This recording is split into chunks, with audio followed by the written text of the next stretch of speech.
তো নমস্কাৰ বন্ধুসকল, মোৰ ইউটিউব চেনেলে আপোনালোকক পুনৰ এবাৰ স্বাগতম জনাইছোঁ অন্য এটা নতুন ভিডিঅ'লৈ। আৰু থাম্বনেইল দেখি আপোনালোকে গম পাইছে যে ভিডিঅ'টো আজি মই কিহৰ ওপৰত বনাবলৈ গৈ আছোঁ।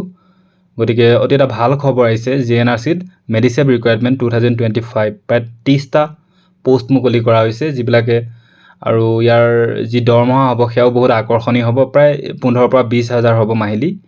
গতিকে আপোনালোকে এপ্লাই কৰিব পাৰে। ইয়াৰ সম্পূৰ্ণ ডিটেইলছ মই আজি ভিডিঅ'টো আপোনালোকক ভালদৰে বুজাই ক'ম। আৰু তাৰ আগতে যদি মোৰ চেনেলটো আপোনালোকে নতুনকৈ আহিছে তেন্তে ইয়াক ছাবস্ক্ৰাইব কৰি লওক, যাতে এনেকুৱা ধৰণৰ চাকৰি ৰিলেটেড খবৰ আপোনালোকে সদায় চাই থাকিব পাৰে। ঠিক আছে, তো আহক ভিডিঅ'টো আৰম্ভ কৰোঁ। GNRC Medisoft Private Limited has released an employment notification for the recruitment of 30 retail sales boy and retail sales girl post. ঠিক আছে, ৰিটেইল চেলছ বয় আৰু গাৰ্লৰ বাবে প্ৰায় 30টা পদ মুকলি কৰা হৈছে। যেটা retail sales boy number of post 20টা আছে, আৰু শিফ্ট ৱাইজ আপোনালোকৰ পোষ্ট হ'ব। মৰ্নিং শিফ্ট থাকিব, ডে শিফ্ট থাকিব, নাইট শিফ্ট থাকিব। ঠিক আছে, আৰু উইকলি এবাৰ অফো থাকিব, ৰোটেশ্যনেল। ঠিক আছে, সপ্তাহত এদিনকৈ বন্ধ থাকিব, আৰু আপোনালোকৰ শিফ্টবিলাক ৰোটেশ্যনেল হ'ব। যদি আজি দিনত আছে তেন্তে ৰাতি নাথাকে, বা যদি ভাটিবেলা আছিল তেন্তে ৰাতি নাথাকে, বা যদি মৰ্নিং আছে তেন্তে ভাটিবেলালৈ নাথাকে। এনেকুৱা ধৰণৰ আপোনালোকৰ শিফ্টত ডিউটি কৰিব লাগিব। ঠিক আছে, আৰু লোকেশ্যনটো গম পাইছে, GNRC, গতিকে গুৱাহাটীত আছে। আৰু পে কিমান টকা দিয়া হ'ব? 11,000 প্লাছ PF দিয়া হ'ব, নাইট শিফ্ট এলাউন্স দিয়া হ'ব, পূজা বোনাছ আৰু বিভিন্ন ধৰণৰ বোনাছবিলাক দিয়া হ'ব। অৰ্থাৎ আপোনালোকৰ দৰমহা প্ৰায় 20,000 ওপৰতো হয়তো হ'ব পাৰে। ঠিক আছে, আৰু এডুকেশ্যন কোৱালিফিকেশ্যন কি কৈছে? 10+2 হ'ব লাগিব। ঠিক আছে, মিনিমাম 10+2।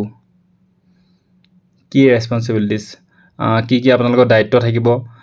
কাষ্টমাৰৰ সৈতে ভাল ব্যৱহাৰ কৰিব লাগিব, আপোনালোকে পাৰ্চনেল কেয়াৰ কৰিব লাগিব, gifting items, plastic goods, stationery যিবিলাক আইটেম আছে সেইবিলাক পৰিষ্কাৰ পৰিচ্ছন্ন কৰি ৰাখিব লাগিব। ঠিক আছে, তাৰপিছত maintain cleanliness and tidiness across the store at the all times to provide a pleasant shopping experience. ঠিক আছে, handling billing and transaction efficiently using the store's billing software.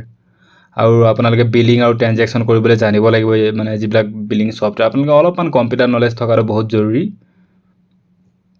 তাৰপিছত গাৰ্লৰ বাবেও যিবিলাক মহিলা কেণ্ডিডেট হয় তেওঁলোকৰ বাবে কেইটা 10টা পোষ্ট থাকিব, আৰু এজ লিমিট 28, আৰু মিনিমাম কোৱালিফিকেশ্যন 10+2 লাগিব দুইটাৰ কাৰণে। ঠিক আছে, আৰু যিটো মহিলা, এইটো লোকেশ্যনটো আকৌবাৰ দিয়া হৈছে হাতীগাঁও, গুৱাহাটী। ঠিক আছে, মহিলাৰ বাবেও ৰোটেশ্যনেল শিফ্ট থাকিব, মানে মৰ্নিং থাকিলে ভাটিবেলা নাথাকে, ডে থাকিলে ৰাতি নাথাকে। এনেকুৱা ধৰণৰ শিফ্টবিলাকত আপোনালোকে ডিউটি কৰিব পাৰিব। ঠিক আছে, আৰু উইকলি এবাৰ অফ থাকিব। ঠিক আছে, আৰু মহিলাসকলকো একেই দৰমহা দিয়া হ'ব, 11,000 প্লাছ আৰু বিভিন্ন ধৰণৰ এলাউন্স লগত দিয়া হ'ব।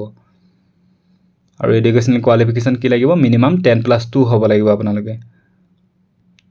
তাৰপিছত জবৰ বিষয়ে ডেছক্ৰিপশ্যন দিয়া হৈছে, কেনেকৈ কাষ্টমাৰৰ লগত ভাল ব্যৱহাৰ কৰিব লাগিব, প্ৰডাক্টবিলাক ধুনীয়াকৈ বেচিব লাগিব, আৰু পৰিষ্কাৰ পৰিচ্ছন্নতা বজাই ৰাখিব লাগিব দোকানখনত। ঠিক আছে, এনেকুৱা ধৰণৰ। আৰু এপ্লিকেশ্যন ফিজ 1 টকাও নালাগে। আৰু কেনেকৈ এপ্লাই কৰিব লাগিব ইয়াত তলত দিয়া হৈছে।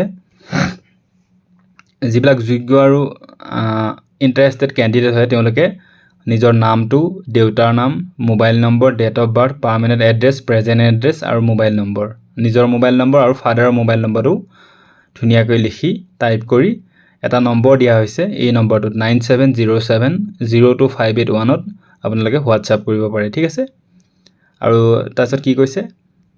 আৰু লগতে passport size photo, name, date of birth, permanent address আৰু প্ৰেজেণ্ট এড্ৰেছ। ঠিক আছে, আৰু তাৰপিছত কি কৈছে? No need to send biodata, নিজৰ কোনো বায়'ডাটা চেণ্ড কৰা দৰকাৰ নাই। বাকী ইহঁতে যি লিখিছে সেইটো পঠিয়ালেই হ'ল। নিজৰ নামটো, father name, mobile number, date of birth, permanent address, present address আৰু মোবাইল নম্বৰ, যিটো পোষ্ট 1ৰ কাৰণে। আৰু পোষ্ট 2ৰ বাবে এইকেইটা পাছপৰ্ট চাইজ। তাৰপিছত ইয়াৰ পিছতে কৈছে no need to send biodata, আৰু আপোনাৰ কোনো বায়'ডাটা চেণ্ড কৰাৰ প্ৰয়োজন নাই। যিবিলাক বিচাৰিছে সেইবিলাক আপোনালোকে সেই নম্বৰটোত দিলেই হৈ গ'ল। ঠিক আছে, নম্বৰটো আকৌবাৰ দেখুৱাই দিছোঁ, 9707025821। ঠিক আছে, তাৰপিছত ইয়াত কি কৈছে? If Euro profile is short listed, যদি আপোনালোকৰ প্ৰফাইলখন যদি চিলেক্ট কৰা হৈছে তেন্তে আপোনালোকক ফেচ টু ফেচ ইণ্টাৰভিউৰ কাৰণে আপোনালোকক মাতা হ'ব। ঠিক আছে, গুৱাহাটী কোম্পানী যিটো তাৰ অফিচত। ঠিক আছে, আৰু last date of submission of application, last date of submission of application কেতিয়া কৈছে? 31 তাৰিখ, 31 মে 2025, যিটো পোষ্ট 1ৰ বাবে। ঠিক আছে, আৰু পোষ্ট 2ৰ বাবে last date of submission of application পোষ্টটোৰ বাবে 10 জুন 2025 ঠিক আছে আপোনালোকে ধুনীয়াকৈ নিজৰ বায়োডাটাখিনি ভৰাই দিব পাৰিব এই হোৱাটছআপ নম্বৰটোত ঠিক আছে আৰু ইয়াত about JNRC Medisop Private Limited বিষয়ে ধুনীয়াকৈ কোৱা হৈছে মই এবাৰ পঢ়ি দিছোঁ since its inception of 2012 2012 এটো ইনসেপশন হৈছিল JNRC Medisop has stood as a beacon of convenience care এখিনি যি আছে আপোনালোকে পঢ়ি চাব আৰু বহুত ভাল প্ৰাইভেট লিমিটেড তেনেকৈ ইয়াত লিখা হৈছে ঠিক আছে গতিকে ভিডিওটো ভাল লাগিল যদি লাইক আৰু শেয়াৰ কৰিব আৰু কিবা অসুবিধা পালে মোক আপোনালোকে কমেন্টত সুধিব পাৰে বা মোৰ পাৰ্সোনাল নম্বৰো থাকিব তাতো আপোনালোকে মেছেজ কৰিব পাৰে ঠিক আছে আৰু মোৰ চেনেলটো যদি নতুনকৈ আহিছে তেন্তে আকৌবাৰ কৈছো সাবস্ক্ৰাইব কৰিবলৈ নাপাহৰিব প্লিজ থ্যাংক ইউ